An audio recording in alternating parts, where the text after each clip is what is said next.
Salam semesta, apa kabar semua sahabat Master Ong? Semoga dalam keadaan sehat dan selalu diberikan kelimpahan dalam rezeki dan keharmonisan rumah tangga. Hari ini ada yang beda nih dengan channel Master Ong ya. Biasanya kita bikin ramalan tentang tarot, tapi kali ini Master Ong mengundang seorang yang pakar ya, yang berbeda bidang dengan Master Ong, tapi masih punya hubungan ya. Karena Mas Ong kan lebih banyak ke tarot. Nah, ini seorang pakar pace. Halo, apa kabar? Ya, apa kabar, Master Ong? Ya, panggilnya apa nih? Suhu atau gimana nih? Profesinya banyak. Suhu Feng Shui, suhu pace. Mau suhu apa lagi boleh, asal jangan dokter suhu juga badan ya? aja. Ya. Ya, gimana? Kabar baik ya? Baik, Pak Master Ong. Ya, ini seorang pakar yang Mas Ong tahu beliau ini ahli di bidang Feng Shui ya, Feng Shui Ya, juga, Feng Shui, kemudian pace. Nah, hari ini kita mau bahas nih tentang pace nih. Karena sebagian juga klien Master Ong itu ada yang sangat percaya dengan pace. Nanti selain video di Master Ong, kita juga akan ada video Master Ong di tempatnya. Panggilnya suhu ya, suhu aja deh, suhu Heri ya. Suhu Heri aja. Nanti itu juga bahas yang menarik nih ya, tentang pace ini menarik banget. Nah, pace ini mungkin sebagian sahabat Mas Ong pasti masih bingung nih ya, pace itu apaan sih ya? Tapi bagi orang Chinese, kayaknya udah biasa ya soal pace ya. Pace itu sebenarnya biasa sih dalam ilmu metafisika Cina itu memang sudah sangat terkenal. Cuman karena memang seperti kita ketahuin kan ilmu metafisika Cina ini kan dia tidak seperti kita belajar di kampus ya. Ada struktur pendidikannya dan lain-lain. Kalau di pace ini sampai sekarang kan belum ada khusus kampus atau universitas yang benar-benar istilahnya mengajarkan hal ini. Jadi kalau pace ini sebenarnya kaitan sama Feng Shui ini apa sebenarnya? Oke. Sebenarnya ada memang beberapa teori yang mengatakan pace itu tidak terlalu berkait dengan Feng Shui. Tetapi memang dari beberapa pengalaman yang setelah saya melakukan audit Feng Shui dan lain-lain, pace itu setidak-tidaknya pasti ada pengaruh terhadap Feng Shui kita. Dalam arti, kalau dalam penempatan pintu, misalnya pintu kita salah, dan pintu itu adalah Taohua ya. Taohua itu kalau dalam bahasa Inggrisnya flower of romance, star of romance, sorry. Nah, star of romance ini bintang apa? Seperti penarik lawan jenis. Bintang penarik lawan jenis. Nah, kebetulan itu ada sebuah kasus di mana suami dan istri ini sudah hampir bercerai. Dan pada saat dilakukan audit terhadap rumah, selain dibaca pace daripada kedua orang ini, ternyata pintunya itu memang adalah pintu Taohua atau yang star of romance daripada si yang cowok. Akibatnya yang cowok yang di rumah ini dia memang punya kecenderungan untuk mencari will di luar rumah, sehingga akibatnya timbul cekcok. Dan penyelesaiannya sih gampang sih. Jadi memang kita melakukan namanya tidak merubah pintu, tetapi kita melakukan simbolisasi terhadap pintu tersebut, sehingga dengan kita netralisir, akibatnya rumah tangganya kembali lagi harmonis. Jadi pace sebenarnya kan kalau Feng Shui itu kan mengenai tata letak ya, setahu Mas Ong. Tata letak dari sebuah tempat yang idealnya seperti apa, mengikuti yang namanya Qi atau energi dari alam semesta yang terbaik gimana, itu kan. Nah, sedangkan pace ini dia lebih berkaitan bahas apa ini? Pace ini sebenarnya dia lebih bisa kita menggambarkan perjalanan hidup daripada orang tersebut, yang karena setiap tanggal lahir itu selalu membawa energi dari alam. Jadi ada 8 energi yang dibawa pada saat kita lahir ya. Jadi ada energi yang dari langit, ada energi yang dari bumi ya. Sehingga adanya interaksi antara elemen-elemen ini, dan sebenarnya elemennya tidak banyak, hanya 5 unsur, yaitu kayu, api, tanah, logam, dan air. Dan interaksi antara elemen ini itu yang akan menentukan pace orang ini sebenarnya tujuan hidup orang ini apa. Ada yang tujuan hidupnya dia mencari jabatan. Ada yang tujuan hidupnya adalah mencari uang. Ya. Ada yang memang pacenya itu tidak punya struktur yang jelas, sehingga akibatnya dia itu seperti orang bingung. Sini mau, sini mau, sini mau, sehingga akibatnya apapun dia tidak bisa capai. Jadi ini pace ini sebenarnya hitung-hitungan ya? Hitung-hitungan dari tanggal lahir, dari segala macam? Iya, tapi berarti, sebenarnya interaksi bisa elemen dihitung dalam bentuk hitungan berarti ya? Oke. Kalau dibilang hitungan, memang ada beberapa yang mempergunakan hitungan. Yang sebenarnya dengan mempergunakan hitungan itu, hitungan elemen ya sebenarnya yang pernah saya lihat, sebenarnya kurang begitu pas. Karena interaksi elemen itu yang sebenarnya lebih menentukan ketimbang jumlah daripada elemen tersebut. Dan itu kan juga seperti kita ketahui kan, di China itu kan ada 4 musim. Jadi di setiap musim itu nanti ada elemen yang mungkin jauh lebih dominan, ada yang lebih terkuras energinya, sehingga pada saat lahir di bulan tertentu dengan kondisi orang yang sama terkadang bisa beda hasil. Ya. Nah, saya jadi teringat ini ada pertanyaan dari salah satu klien saya waktu itu. Nah, bagaimana dengan orang yang lahir kembar katanya? Nah, orang lahir kembar itu kan jamnya hampir dekat, sehingga secara keseluruhan, secara keseluruhan energinya yang didapat pada saat lahir itu sama. Kok bisa ya? Setelah pelan-pelan mereka besar itu ada yang rajin, ada yang malas dan lain-lain. Nah, itu ternyata ada kaitannya dengan tata letak feng shui ini juga. Tata letak feng shui tempat dia lahir? Iya. Rumahnya? Bukan, rumahnya, tempat dia tinggal. Iya, maksudnya rumahnya gitu ya, tempat tinggal. Jadi penempatan yang salah itu juga akan mengakibatkan meskipun mereka memiliki pace yang sama, tetapi karena energinya berbeda, dan itu bisa dijelaskan dengan teori heksagram I Ching ya. Dan itu memang setiap anak itu kalau dia membawa selain yang tadi saya katakan, dia kan ada namanya urutan-urutan. Dia kan anak pertama, anak laki-laki, anak kedua. Nah, penempatan mereka itulah di setiap sektor di dalam rumah itu yang akan nantinya berpengaruh terhadap perkembangan anak ini. Sehingga kadang-kadang kita bingung, ini anak ini kok setelah di kamar ini meskipun sama-sama cicinya, misalnya berdua gitu, kok cicinya mungkin lebih berprestasi, atau malah dedeknya yang lebih berprestasi, sementara cicinya mungkin sekolahnya biasa-biasa gitu. Jadi intinya pace ini sangat erat kaitan sama feng shui lah ya. Intinya ini harus dua-duanya ini klop nih. Sebenarnya iya. Jadi nggak bisa kita pisahkan antara kayak orang cuma lihat feng shui aja nih sebenarnya gitu kan. Pace aja, feng shui aja. Sebenarnya ini punya kaitan. Ya kan? Ya.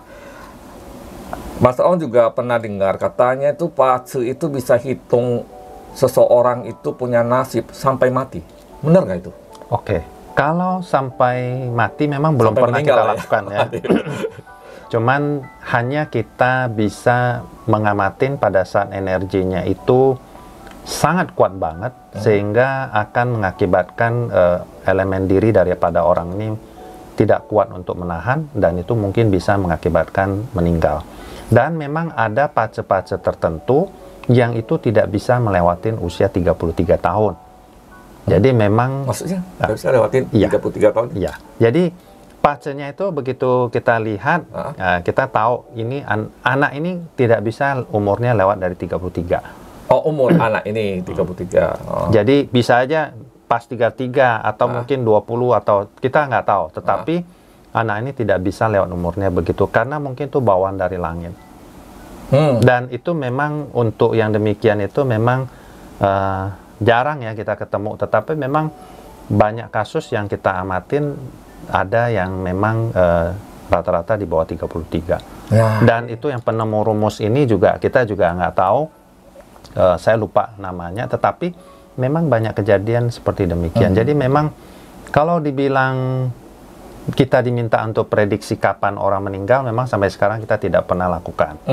Karena menurut saya sendiri juga percaya ya, bahwa alam itu kalau kita terlalu prediksi terlalu ini, menurut saya mungkin dia bilang belum saatnya orang ini meninggal. Jadi memang kadang-kadang nggak bisa kita putuskan bahwa oh ini harus tanggal pada saat bulan ini. Tetapi secara kita melihat energinya, interaksinya mungkin jelek, mungkin kita bisa mengatakan untuk lebih berhati-hati di tahun tersebut.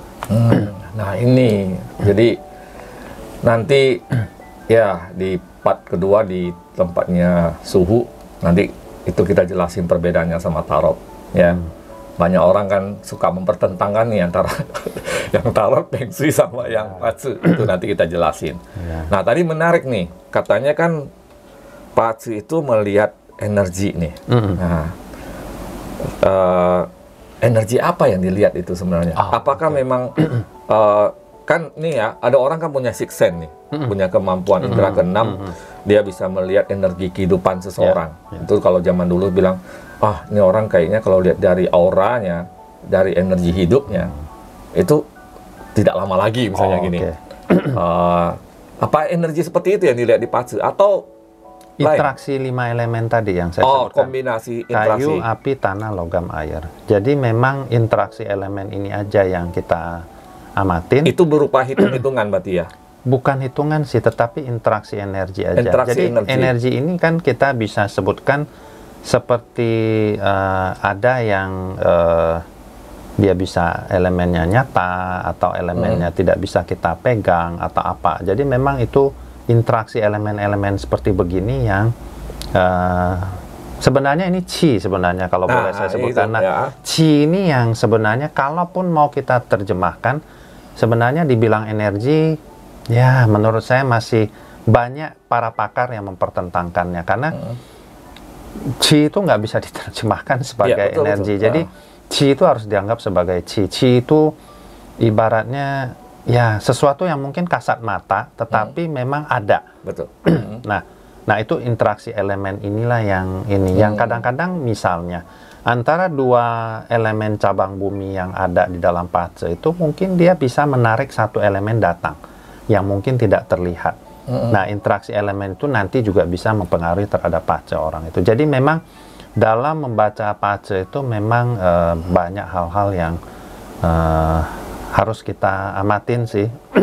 Dan banyak orang sih terkadang mengatakan, wah baca pace itu sulit atau apa. Pusing ya? Pusing. Sebenarnya banyak teori ya. Dan kalau saya sih sudah banyak belajar mulai dari pace yang konvensional. Pace konvensional itu mengatakan, oh ini tubuh kuat, tubuh lemah ya. Dan memang banyak kontroversi. Karena ini tiba-tiba tubuhnya kok, kalau kita baca harusnya tubuh lemah, kok bisa tubuh kuat jadinya gitu. Dan terus berjalan waktu masuklah ke saya namanya personalized pace juga. Nah di personalized pace itu energinya juga ya juga sama. Jadi cuman interaksinya itu ya, kita jangan mengatakan hitungan, nanti dibilang hitungan nanti bikin seperti program. Memang ada program yang dijual di luaran itu, tapi menurut saya lebih itu mungkin saya juga nggak enak menyebutkannya, tetapi bagi yang percaya ya silakan. Tetapi interaksi itu sangat penting kita amatin. Nah dan yang terakhir adalah metode yang namanya membaca pace seperti orang buta, namanya mangpai. Mangpai itu dia blind man. Nah, blind man itu dia cara bacanya memang bukan seperti kita jadi buta ya. Tapi dulu itu memang pace yang untuk blind man ini memang orang buta yang baca.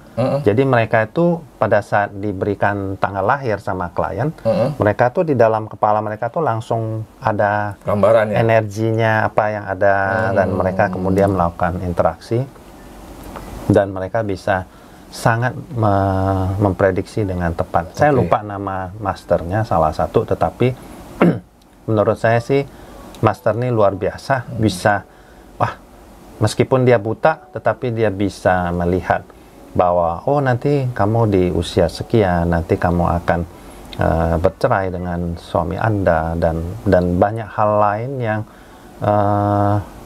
beliau itu bisa memprediksi dengan sangat tepat. Ini masih ini ya, maksudnya ini bernyambung nih. Ya, jadi kalau dari penjelasan Suhu tadi tentang Patse, berarti kalau orang yang mau belajar Patse, mau ngetahui Patse, melihat Patse, berarti setidaknya berarti dia harus punya ketajaman batin ya. Oh, kalau mengenai ketajaman batin sebenarnya kan untuk melihat energinya itu kan. Kalau itu kan karena blind man, orang buta itu bukan, tapi lebih sebenarnya interaksi. Kembali lagi interaksi semuanya. Interaksi elemen yang ada yang kita amatin. Jadi interaksi elemen A dengan B misalnya itu tergantung kekuatan. Nah, jadi ini interaksi ini kan, itu realnya bentuknya apa? Misalnya interaksi, misalnya elemen misalnya A sama elemen B berinteraksi, terjadilah elemen C misalnya. Itu berupa apa? Maksudnya itu berupa dalam gambaran hitungan atau berupa sesuatu yang imajinasi atau sesuatu yang imajinasi, kita namanya bisa sebagai kita mengimajinasi lah kira-kira. Tetapi lebih ke ini. Kalau menurut saya, saya kasih contoh. Misalnya interaksi air dan api. Kalau air dan api secara normal, pasti air kita siram api kan mati. Ya. Tetapi kalau elemen api di Patse tersebut, orang tersebut lahirnya mungkin di bulan musim panas. Tentunya apinya sangat kuat banget. Mana mungkin air bisa, apalagi airnya itu mungkin, air di dalam Patse dan di dalam elemen kita ini, yang tadi 5 elemen tadi itu ada namanya elemen yin dan yang. Nah, setiap elemen yin dan yang itu beda-beda kekuatannya. Ya. Nah, misalnya kita contoh elemen air yang yin itu atau negatif ya. Dia seperti air hujan. Air hujan mau nyiramin kebakaran di hutan kan susah. Kalau butuh waktu lama. Tetapi kalau airnya itu berupa lautan, itu mungkin sekali siram habis. Kira-kira begitu. Namun kembali lagi harus kita lihat ini apakah elemen ini juga ada mengalami istilahnya dibatasin ini. Misalnya ada elemen tanah yang mengontrol air ini. Akibatnya air ini juga sudah terkekang. Dia mau memadamkan api, kekuatannya pasti sudah jauh lebih lemah. Jadi memang menarik sih kalau dibaca. Cuman kalau pada saat dengan klien kita tidak menjelaskan. Karena kalau dijelaskan belum tentu paham. Daripada kita jelaskan, lebih kita jelaskan ini. Masa aja mabok sih. Jadi yang penting tuh kalau konsultasi itu pasti nanyanya mau detailnya. Oh, berarti kalau dari Patse itu bisa tahu ya usia berapa orang ini menikah. Jadi usia berapa dia punya anak. Betul. Tapi dalam arti kemungkinan di tahun-tahun ini menikah. Saya tahun ada ranknya lah. Tahun sekian kemungkinan kamu menikah. Tahun sekian sampai sekian punya anak. Tahun sekian sama sekian bisa terjadi prahara rumah tangga. Tahun sekian sama sekian bisa jadi terjadi perceraian, dan kemudian tahun sekian sama sekian bisa jadi kamu menikah lagi, begitu ya? Bisa. Nah, jadi Patse itu detail ya? Detail banget. Karena dia memang menggambarkan energi yang kita bawa sampai kita meninggal. Cuman kalau masalah meninggalnya kapan, sampai sekarang sih yang pernah saya amatin itu apabila energi di dalamnya itu benar-benar rusak semua. Yang pernah saya amatin. Tetapi ada beberapa hal itu yang kadang-kadang kita juga tidak paham. Ini elemennya tidak terlalu banyak rusak, tetapi orangnya meninggal juga. Makanya ini ada hal-hal yang mungkin menurut saya di luar prediksi, di luar nalar kita dalam pembacaan Patse ini. Jadi memang sampai sekarang kita jarang memprediksi orang. Jadi kira-kira kalau hitungan Patse itu keakuratannya itu selama pengalaman Suhu nih berapa persen? Wah, kalau itu keakuratannya kira-kira aja berapa persen? Sebenarnya tergantung yang baca. Ya, suhu misalnya. Iya. Ya, kasusnya kan ini Iya. di suhu kalau Betul. baca selama ini dari pelanggan atau klien suhu kira-kira berapa persen ketepatannya? Hampir boleh saya katakan ya 90% ke atas. 90% ke atas ya. Sisanya itu anomali ya. Iya, Kadang-kadang bisa. Ya. Kadang-kadang kan ada yang tanggal lahirnya mungkin dia salah kasih. Atau juga ada orang yang kadang-kadang suka ngetes. Jadi kadang-kadang ngetes dia kasih ini tanggal lahir saya ini, padahal dia udah tahu tuh tanggal lahirnya salah. Tetapi sebenarnya begini punya memang di sisi saya memang saya masih ada metode lain lagi untuk bisa mengurai apakah saya nggak, kadang-kadang saya juga nggak perlu tanggal lahir. Jadi memang itu saya menggunakan namanya ilmu I Ching yang untuk melakukan analisa kehidupan orang. Itu berarti tambahan ya? Tambahan. Di Dan itu ya. kalau misalnya sudah baca itu orangnya ini, saya baca pakai itu biasanya kita bisa dapatkan jauh lebih tepat. Lebih detail. Sama-sama detail sih. Jadi memang dua-dua itu bisa kita tidak tanpa tanggal lahir, karena orang kadang-kadang zaman sekarang kan suka, ya betul, suka salah, nggak mau dia ngasih ataupun dia suka salah. Setelah dibaca, kayaknya salah nih suhu, ganti tanggal lahir. Karena dia baca mungkin bacanya lebih banyak jelek. Biasanya orang kan kalau dibaca kan pengennya bagus. Baca apapun lah, mungkin Pak Master Ong baca tarot juga yang bagus aja dia minta. Yang jelek jangan dibacain kata dia.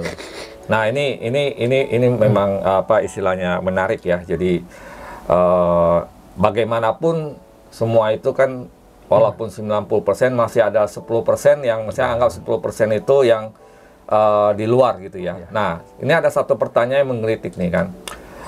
Sebagian orang kan ada yang bilang bahwa nasib kita itu sudah ditentukan oleh Yang Maha Kuasa. Tuhan.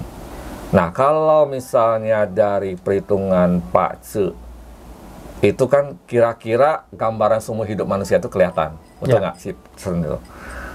Ini relatif nggak sama yang namanya bahwa nasib orang itu sudah ditentukan. Oke, jadi tidak perlu melakukan apa-apa. Oh, misalnya ini berat. Oke. Jadi begini, memang ada beberapa yang bertanya. Oke, saya sudah tahu saya oh kamu nanti usia berapa kamu bakal punya kekayaan sekian. Maksudnya bisa kaya lah. Bisa kaya. Tetapi begitu orang ini mendengar itu, kemudian dia hanya lakukan di rumah apa? Makan tidur tidak bekerja. Ya, sekarang pertanyaan saya, kalau dia hanya makan tidur tidak bekerja, bisa nggak dia mencapai itu? Mungkin dia bisa punya hoki, punya uang, tetapi mungkin tidak banyak. Nah, karena dia kan tidak melakukan usaha. Jadi setiap apapun yang dikatakan tuh pasti ada usaha yang harus kita lakukan. Dan mengingat ini energi ya, saya pernah bertanya kepada guru saya juga. Guru, saya bilang, ini energinya terbaca bahwa orang ini mungkin bisa menikah 2 kali misalnya. Dia bisa hindar nggak? Itu pertanyaan sulit. Ya, karena kalau energi alam ini ibaratnya sudah dari sananya begini, kalau pas kekuatannya memang benar-benar kuat datang, terkadang orang ini memang harus menjalaninya. Ya, dalam arti, tetapi tergantung di dalam pacenya itu memang dia bisa yang ngambil keputusan apa tidak. Kalau di pace orang ini dia bisa ngambil keputusan, nah tergantung dia apakah dia mau lanjut dengan yang 2 ini atau tetap 1. Jadi tergantung kekuatan daripada ada salah satu elemen di dalam pace itu yang sebagai penentunya. Kalau dia tidak ada, dia nggak bisa menentukan. Jadi dia follow, ikutin. Jadi energi ini jadi serba saya susah katakan. Kita lawan itu alam. Alam itu kita ketahui energinya kan sangat besar. Seperti kita lihat contoh longsor lah misalnya gitu. Kita bisa lawan? Nggak bisa. Kita juga nggak tahu kapan tuh longsor.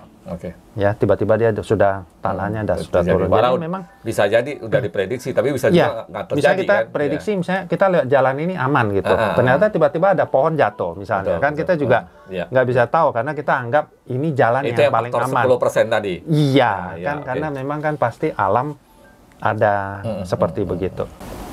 Jadi kalau dari suhu tadi katakan, meskipun Pak Tzu itu kan misalnya bisa memprediksi 90% ketepatan keakuratannya.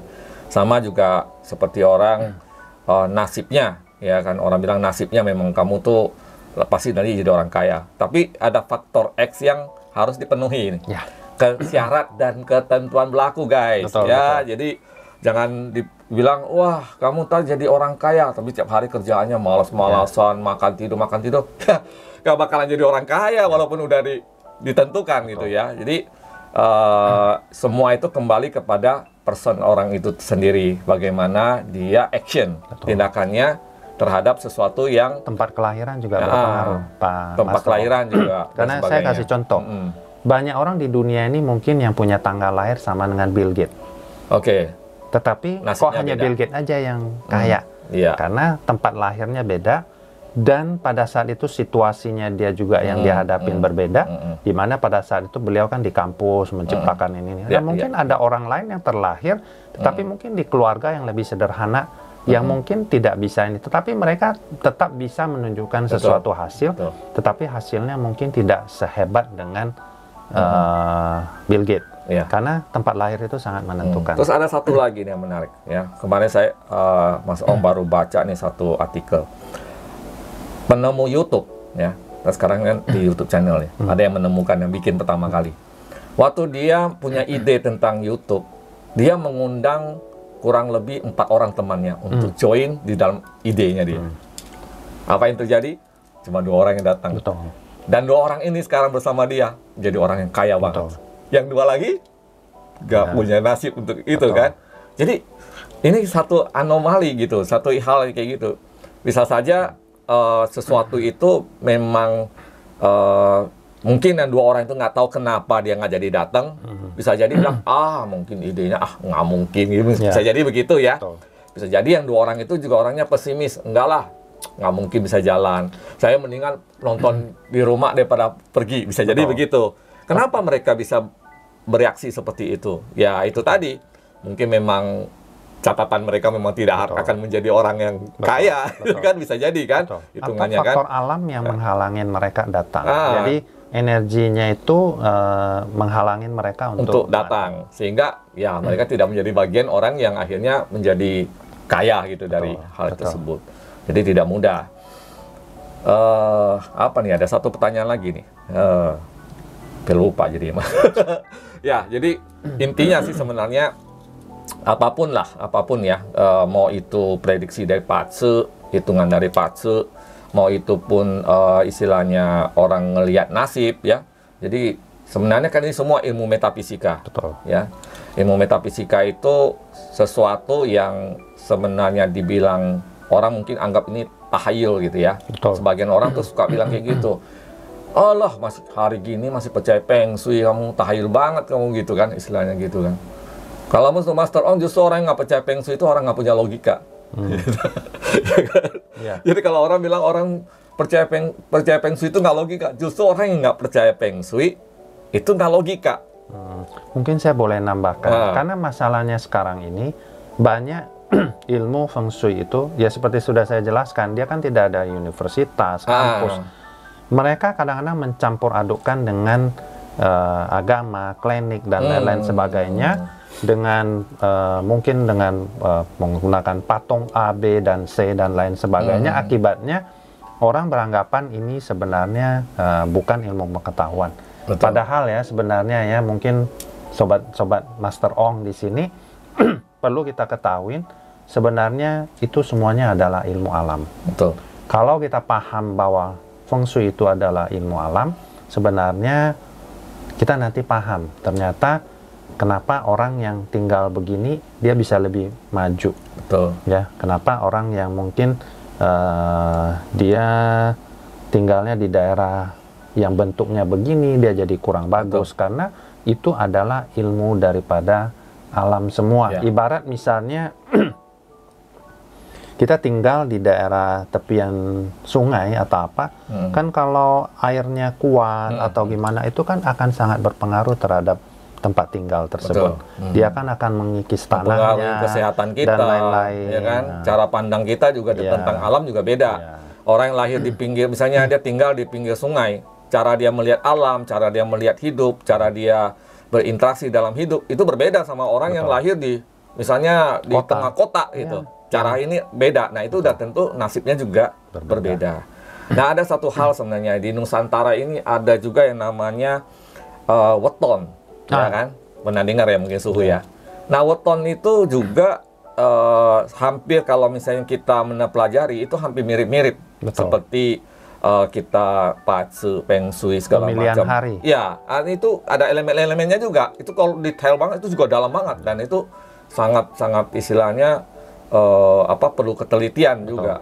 Nah, kalau weton itu sebenarnya kurang lebih hampir sama ya. Misalnya orang bilang shio, weton, itu kan sebenarnya ilmu Titan kalau orang Jawa bilang. Titan itu ilmu pengamatan. Jadi manusia itu selama hidup itu punya pattern, benar nggak? Pattern itu maksudnya punya model, punya pola. Misalnya orang kaya itu kan ada kan satu ilmu yang melihat wajah, ya, melihat garis tangan. Itu kan berdasarkan pengamatan. Betul. Misalnya ada 100 orang kaya dilihat misalnya, garis tangannya ternyata sama. Ya, jadi itulah yang diambil sebagai patokan. Bentuk wajahnya, hidungnya harus yang begini, model orang kaya. Jadi kalau hidungnya yang model begini ya orang kaya. Kalau mau hidungnya nggak model begitu, ya susah. Tapi ada tanda-tanda lain lagi gitu kan. Tidak hanya hidung, mungkin telinga, mungkin mata, mungkin mulut, ya kan, dan sebagainya. Bentuk wajah gitu. Jadi itu adalah ilmu pengamatan. Dan sebenarnya itu tidak ada kaitan sama tahayul sebenarnya. Betul. Ya kan? Sama kayak pace, peng shui, itu sebenarnya nggak ada. Nggak ada. Tarot sebenarnya juga nggak bukan hayalan-hayalan, bukan yang seklinik-klinik, enggak. Itu ada ilmunya gitu, ilmu pengamatan gitu, ilmu nanti pengamatan. Dibahas. Nah, itu kita bahas nanti. Nah, makanya di channel saya. Kita itu ingin kasih tahu edukasi ya. Sebenarnya ya mungkin video ini nggak terlalu menarik kalau bagi orang nggak senang edukasi ya. Gitu ya, yang pengennya istilahnya tidak mau belajar gitu ya. Padahal sebenarnya apapun dalam segi metafisika atau misalnya peng shui atau segala macam itu sebenarnya ilmu-ilmu yang logika. Ilmu-ilmu yang logika. Kayak peng shui misalnya harus ngatur jendela, itu logika. Secara hidup kita itu memang nyata itu. Itu bukan sesuatu yang tahayul. Cuma tadi Suhu ada ngomong bahwa sebagian praktisi ada yang mengait-ngaitkan dengan kepercayaan-kepercayaan tertentu. Akibatnya mungkin orang jadi mikirnya alergi. Jadi alergi gitu. Padahal sebenarnya nggak begitu gitu. Aslinya nggak begitu. Jadi sebenarnya kalau kita paham itu ilmu alam, itu ini. Bahkan saya pernah melakukan satu hal menarik. Saya di waktu itu malam ya, bukan malam Kliwon ya. Saya bercanda. Jadi waktu itu saya dikasih sebuah dena rumah. Waktu itu sekitar memang jam malam waktu itu jam 10 sih. Saya udah mau pulang sebenarnya, tapi tolonglah lihat katanya nih. Oke, saya kan belum melihat lokasi. Saya bilang, ini kira-kira arahnya gimana? Saya bilang, kami udah ngecek arahnya begini. Oke, saya melakukan pembacaan dari kondisi dena rumah. Ini dena rumahnya baru, orangnya belum tinggal. Dan pada saat itu setelah saya melakukan bukan ritual ya, tapi saya baca. Saya lihat, saya bilang ini tahun ini orangnya ada problem ini ya. Saya bilang. Pada saat saya bertanya, nampak muka orang ini yang ditanya ini sepertinya kaget. Kok bisa tahu gitu? Jadi setelah saya mulai dengan pertanyaan-pertanyaan itu dan saya bisa tahu kejadian yang ada di rumah, dia makin terus bertanya. Begitu orang ini sudah mulai bertanya, saya udah tahu. Berarti apa yang saya ngomong itu benar. Dan memang dari semua itu ilmu alam ya. Saya bukan anak indigo, saya juga bukan anak yang punya insting sixth sense keberapa dan lain sebagainya. Tetapi itu adalah ilmu alam yang kita baca. Dan kalau mau orang belajar bisa. Ya, saya juga mengajar memang. Tetapi prinsipnya semua ilmu alam, tidak ada yang kita kait-kaitkan dengan hal-hal apapun mengenai kepercayaan dan lain-lain, tidak ada. Makanya klien saya juga beraneka ragam, ya, ada yang dari berbagai macam agama lah, yang ini.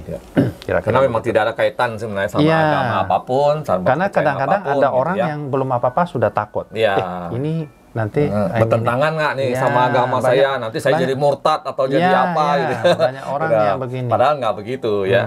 Saya pernah ke satu klien saya itu, ya waktu itu saya datang, saya tahu dia penganut agama yang kuat kan, saya nanya dulu, sudah paham ya mengenai feng shui itu bukan sesuatu yang mistik atau berhubungan dengan percayaan. Oh ya, saya sudah ini, dan orang ngetop sih, ya saya nggak bisa sebutkan namanya di sini, tapi ya itu begitu dia bilang begini saya udah tenang, karena orang ini punya keyakinan gini. Dan sekarang ya saya lihat sampai sekarang rumah tangganya boleh dibilang sampai sekarang masih aman. Masih aman ya. Meskipun ada perbedaan usia, itu kira-kira begitu. Iya, ini mungkin kita Mas Aon juga nggak mau tahu panjang-panjang ya, nanti bosen lagi ya. Kadang-kadang yang begini yang udah capek-capek ya panjang-panjang jelasin, nontonnya di 2 menit. Itu nih kebiasaan nih sahabat Mas Aon ya. Kalau nonton video tuh harus dari awal sampai habis gitu. Supaya paham. Supaya paham ya. Itu banyak kasus karena gagal paham jadinya jadi aneh-aneh pemikiran gitu ya. Padahal nggak begitu gitu ya. Jadi semuanya ada korelasinya ya. Tarot juga nanti kita bahas ya. Tarot juga sebenarnya kurang lebih ada bidang tertentu yang bersinggungan dengan Feng Shui maupun dengan Patsu tadi gitu ya. Jadi ini mungkin sebagai closing terakhir mungkin nanti Suhu pas sedikit agak pendek aja. Mas Ong kan juga ada melakukan yang namanya buka aura ya. Jadi aura manusia itu, kita bicara tentang energi nih ya, kan manusia itu tubuhnya ada tubuh energi ya. Gimana kita bisa tahu manusia itu ada energinya? Contoh misalnya saya ketemu Suhu nih, ada perasaan pertama yang tersampaikan, oh kayaknya saya enak nih sama nih orang, ya kan? Walaupun mungkin baru kenal pertama kali, tapi ada kita ketemu orang, baru ketemu, kok rasanya perasaannya hatinya nggak enak gitu. Ya kan, artinya ada pancaran energi dari tubuh kita yang disampaikan ke orang tersebut. Jadi manusia itu sebenarnya adalah makhluk energi. Alam semesta ini adalah energi. Tumbuhan punya energi, bangku ini punya energi, manusia juga punya energi. Jadi ada interaksi energi. Nah itu yang melatari kenapa Mas On juga melakukan yang namanya membuka aura. Buka aura sebenarnya, kata buka aura ini bukan perkataan yang tepat sebenarnya. Lebih tepatnya sebenarnya adjustment, mengaturkan kembali, mengharmoniskan kembali. Jadi kayak frekuensi, misalnya seperti orang kalau mau bikin bass lebih kenceng, itu kan ada frekuensinya tuh harus diatur-atur supaya bassnya tuh enak gitu loh, ya kan? Bukan yang kopong atau yang padat atau yang nggak padat. Jadi itu diatur. Nah sebenarnya lebih tepatnya sebenarnya adjustment aura, adjustment frekuensi energi seseorang. Sebenarnya itu lebih tepatnya itu, atau mengembalikan originalnya frekuensi orang tersebut. Orang tersebut bisa saja karena cara berpikir yang salah, bisa saja kena pergaulan, ya, atau kalau lebih jauh lagi bisa saja kena makanan yang dia makan, tempat hidup yang di tempat dia tinggal. Itu mempengaruhi energi originalnya dia. Ya, sehingga potensi awalnya harusnya 100% jadi berkurang tinggal 10%. Nah, itu yang dilakukan adjustment aura oleh Master Ong, ya, dengan tentu saja dengan ada cara-caranya tertentu. Nah, ini pertanyaan terakhir yang menarik.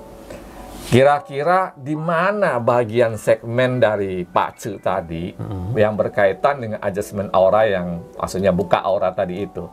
Ya kan, misalnya di dalam Pak Cu, seseorang itu mungkin dia ketika datang ke Master Ong, kondisinya dia mungkin misalnya, waduh kok kenapa saya jodohnya susah? Saya kok ininya rezekinya kurang gitu. Ya kan? Kemudian setelah Master Ong melakukan adjustment aura atau buka aura, dikembalikan harmonisasi energi auranya, itu ternyata terbuka jalan hidupnya. Misalnya, oh uangnya jadi banyak, jodohnya jadi cepat. Kemudian orang lihatnya, kok kamu lebih muda sekarang ya? Nah, kaitannya di Pak Cu tadi kemana tuh? Di 10%-nya atau 90%-nya? Kalau saya sih lebih mengatakan lebih ke 10%-nya ya, karena memang itu lebih ke, kalau kita baca kan pasti orang ini mungkin kondisinya lagi jelek. Tetapi dengan bantuan dari mungkin tenaga alam yang kita tidak bisa lihat ya, kalau saya katakan yang bisa bantu. Menurut saya itu. Jadi yang 10%. Yang 10%. Kalau yang 90%-nya kan memang kalau kita baca kan memang harusnya dia nih ketemu masalah ini nih, ya, gitu kan. Tetapi minimal mungkin dia agak dengan yang 10% itu dia bisa agak dilonggarkan sehingga dia bisa lebih survive. Itu benar. Jadi namanya buka aura bukan nyelesain masalah lo ya. Orang salah. Jadi misalnya buka aura tuh bukan berarti misalnya sekarang orang itu akan mengalami masalah ini. Terus masalah jadi hilang. Enggak. Buka aura tuh bukan kayak gitu. Buka aura itu mengembalikan potensi. Jadi gini sebenarnya. Ada beban nih di depan kita. Beban ini kita anggap masalah. 100 kilo. Ya kan? Saya tuh cuma mampu ngangkat 50 kilo. Ya kan? Pasti bebannya berat banget dong. Nah, menurut Pace, ini 100 kilo nggak mungkin bisa diangkat. Betul. Karena kamu cuma kemampuannya 50 kilo. Betul nggak? Betul. Ya? Nah, terus karena di adjustment, dibuka auranya, terus kemudian dia muncul lah. Mungkin dia jadi semangat, dia latihan, jadi semangat gitu kan. Oh, saya harus bisa lewatin ini, 100 kilo ini harus bisa saya angkat. Dia tiap hari latihan, push up, angkat beban. Ternyata dia bisa angkat tuh 100 kilo. Betul. Inilah yang 10% tadi, betul nggak? Ya. Nah, tapi harus ada effortnya kan? Iya, tetap harus ada usahanya. Effort. Semua yang dikatakan itu harus ada usaha. Perannya buka aura itu adalah mengembalikan seseorang itu kepada diri dia yang seharusnya. Orang itu tadinya harusnya optimis, punya semangat yang ini karena masalah banyak dia jadi kayak pesimis, nggak mau kerja, nggak mau apa. Nah, tapi setelah dia buka aura dia jadi semangat karena punya kepercayaan diri yang meningkat. Akhirnya dia bisa ngatasin masalah itu. Istilahnya tune ya up kan? Kalau mobil. Nah, iya betul sekali. Jadi di video kali ini kita mau jelasin semua nih biar ngerti nih. Kalau yang nonton dari awal sampai habis, ini pasti akan ngerti perannya buka aura, tarot nantinya. Kemudian Pace, Feng Shui itu di mana letaknya di dalam kehidupan kita perannya. Gitu ya, kira-kira tuh ya. Oke, mungkin cukup ya. Cukup lah. Apa istilahnya penjelasan tadi. Sobat-sobatnya pada malas nonton. Katanya kan rata-rata nontonnya 2 menit. 2 menit, 5 menit gitu ya. Udah cari yang paling enak-enak aja gitu ya. Nah, oke, mungkin sebelum kita tutup ya, seperti biasa, mungkin ada pesan mungkin kira-kira yang mau disampaikan oleh Suhu. Mungkin kalau memang ada sobat-sobat Master Ong yang mungkin mau baca ya, ingin tahu tentang ingat loh, nanti dapat diskon kalau bilang dari Master Ong. Kalau ada sebutan ini nama Master Ong. udah perjanjian nih, perjanjian. Nih kalau sahabat Master Ong yang mau baca Pace ya, nanti bisa hubungi Suhu Heri. Itu nanti ada diskon kalau bilangnya ini dari Master Ong punya channel nih. Dapat diskon ya, tapi ingat harus udah subscribe loh. Kalau nggak subscribe nanti dicek lagi. Kita cek lagi. Iya, kalau belum subscribe nih nggak berlaku tuh diskonnya. Ya mungkin bisa di DM di Instagram ya, nanti saya cantumin. Ya, nanti cantumin aja. Oke, itu aja ya. Ya, itu aja sih. Ada pesan lain? Pesan lain sih yang penting begini, dalam pembacaan Pace itu ingat, kita memang sudah dikasih tahu bahwa kehidupan kita bakal begini. Tetapi kembali lagi, kalau kita tidak ada berusaha, seperti tadi Master Ong sudah katakan, ya kita tidak dapat apa-apa gitu. Jadi, you mau dibilang orang kaya pun, tetapi kalau kamu tidur, makan tidur, ya udah, nggak bisa juga. Nggak jalan juga. Iya, meskipun kamu mungkin memperoleh sesuatu duit, tetapi tidak besar. Jadi. Iya, sama kayak orang udah buka aura, tapi malas gitu ya, nggak mau ngapa-ngapain. Ya nggak. Ini ototnya gede, ya kan? Tapi cuma pajangan doang, nggak jadi apa-apa juga gitu ya. Jadi semua itu harus ada yang ikhtiar dan usaha itu baru ada hasil. Ya, jadi buka aura, baca Pace, atur Feng Shui, ya lihat nasib melalui tarot itu ikhtiar. Tapi ada usaha, ada effort, ada actionnya, baru ada research-nya, ada hasilnya. Ya, ini yang harus jadi. Banyak orang tuh cuma dibacanya ini nih, nggak ada action, ya nggak ada. Ya, pinginnya maunya yang dengar enak-enak kan. Lihat Indomie di depan, ya, cuma dilihat doang, nggak dimakan, nggak kenyang. Ya kan, jadi semua harus seimbang. Harus dimasak dulu, Master Ong.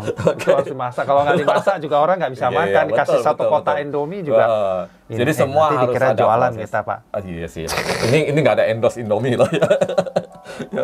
Oke, itu aja ya. Baik, Mas Ong kira cukup. Sebelum ditutup, bagi sahabat Master Ong yang baru ketemu nih dengan channel Master Ong ya, karena ini akhir tahun kan pada heboh tentang ramalan show. Yang belum melakukan like, share, komen, dan subscribe serta nyalakan tombol loncengnya, silakan dilakukan supaya nanti bisa diberitahu oleh YouTube tentang video-video menarik lainnya dari Master Ong. Dan juga bagi sahabat Master Ong, komen di kolom komentar, suka nggak nih video model begini nih, ya. Jadi kalau suka, nanti lain kali Master undang lagi nih pakar-pakar lain yang lebih bisa buka wawasan. Oke, terima kasih. Kita tutup dengan salam semesta.